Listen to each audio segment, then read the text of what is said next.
Thanks to the organizing committee for giving me opportunity to speak on emergency situations during hair transplant and how to avoid them. Hair transplant surgery is a safe outpatient day surgery. Emergencies are uncommon but can appear suddenly.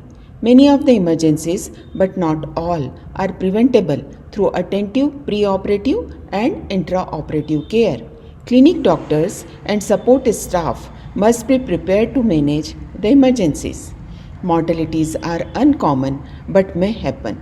So, potential medical conditions which may convert into life threatening emergencies during hair transplant are medications like lidocaine toxicity, drug interactions, oversedation, anaphylactic shock, hypotension, cardiovascular events, pulmonary disorders, seizures, stroke, coagulation disorders, or accidental injury or fall.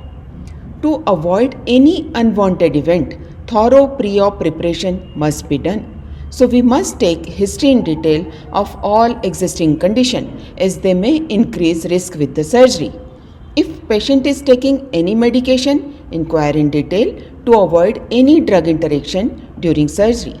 History of allergy, past surgical history, especially with the reactions with the local anesthetic, then pre-op investigations to rule out any existing disease, and obtaining a medical clearance from the primary treating physician is always advisable before surgery. And it is also advisable to have an IV access in all patients.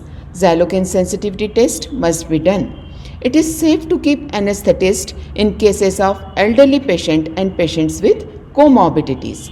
Proper recognition of signs and symptoms of emergencies and be ready to manage. Vasovagal syndrome is the most common emergency during surgery and it is precipitated by pain, sight of blood, fear, anxiety, etc. and is due to reflex stimulation of ANS leading to bradycardia and hypotension resulting into decreased blood flow to the brain and fainting, and it can be prevented by giving preoperative sedation, keeping environmental friendly and keep talking to the patient. We all know about the symptoms. It is dizziness, sweating, blurred vision, turning pale, nauseating, and patient may faint. So management, as soon as signs and symptoms are noted, terminate the procedure, place patient in supine position with legs slightly raised, monitor vital signs, and if bradycardia persists, give injection atropine. Some patients may need IV fluid and if no response, then start BLS. Second is anaphylaxis. Again, it is a serious condition that comes on quickly and has potential to become life-threatening. Symptoms may appear within minutes up to 2 hours after exposure to allergen. Steroid and phentermine, if given during surgery, they may mask primary anaphylactic reaction and may invite fatal emergencies if biphasic reaction occur. Signs and symptoms: swelling of lip, tongue, throat, weak rapid pulse, severe stomach pain, dizziness, and in advanced cases, severe respiratory distress and cardiovascular collapse. Diagnosis: anaphylaxis is highly likely when acute onset of illness with involvement of skin, mucosal tissue, or both, and at least one of the following, like respiratory compromise or reduced blood pressure.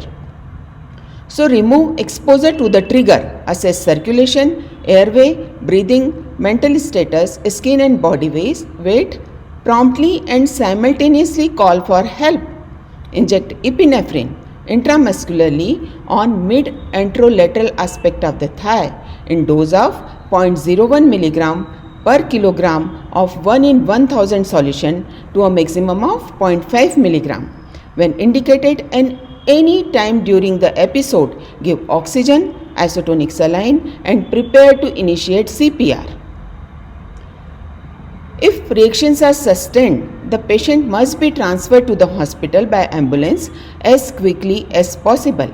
If we see any sign or symptom of the allergy during the procedure that gets controlled by itself or by treatment, such patients should be kept under observation for minimum of 8 to 48 hours, as anaphylaxis may be biphasic, appearing to resolve only to return, and on discharge prescribe EpiPen, corticosteroid and antihistaminics.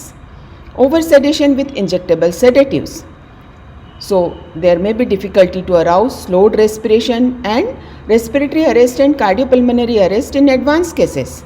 So it is not necessary to use injectable sedatives, and if they are used, then they must be used in minimal doses. Oral sedation and local anesthesia are adequate. So in such cases, pulse oximetry and cardiac monitoring should be in place. Resuscitation equipment should be easily assessed and antidote must be given as per the sedatives. For meperidine, it is naloxone, and for benzodiazepines, flumazenil. Now, overdose toxicity from local anesthetic. It may appear due to accidental rapid intravenous injection, rapid absorption, failure to monitor doses, and a perception that lidocaine is relatively safe. Increased susceptibility in patients with significant comorbidities and drug interactions. So, avoid any bolus injection without aspiration, particularly in areas close to scalp arteries. And epinephrine in concentration of 5 microgram per ml, that is 1 in 200,000 solution, along with local anesthetic, will significantly reduce the peak blood level of lidocaine regardless of site of administration. In hair restoration surgery, local anesthesia is given in stages over a few hours, not all at once. So beware of total safe dose and of potential combined toxicity. Maintain an anesthesia log. Symptoms of local anesthesia toxicity are slurred speech, altered central nervous system, muscle twitching and seizures. So stop infiltration of anesthetic agent, start IV lipids, and if seizures, give IV sedatives. In advanced stages, activate EMS and start with BLS. Now hypertension with bradycardia. It is due to drug interaction of epinephrine with non-selective beta blocker, which may lead to hypertensive crisis, and is due to unopposed action of alpha receptors on vascular smooth muscles, leading to peripheral vasoconstriction. So treat it as emergency, stop the surgery, stop local anesthesia, sedation, and give sublingual nifedipine. Hypertension with tachycardia. In these cases, stop adrenaline use, give sedation, sublingual nifedipine, and if not controlled, shift to the hospital. Hypoglycemia may be because of overdose of hypoglycemic agent, quinine, or excessive alcohol. So it presents as an irregular or fast heartbeat, fatigue, pale skin, anxiety, sweating, hunger, irritability, and in advanced cases, convulsions may appear. So give oral glucose and if needed IV glucose, and the hypoglycemic drug dose adjustment is important. Hypovolemia may be because of pre-operative poor hydration and insufficient fluid intake during surgery, inability to control bleeding in FUT, adrenaline tachyphylaxis, continuous oozing without surgeon's attention. So treatment is head low position, IV fluid and control of bleeding. Seizures may be because of hypoglycemia, anesthetic toxicity and patients with history of convulsions.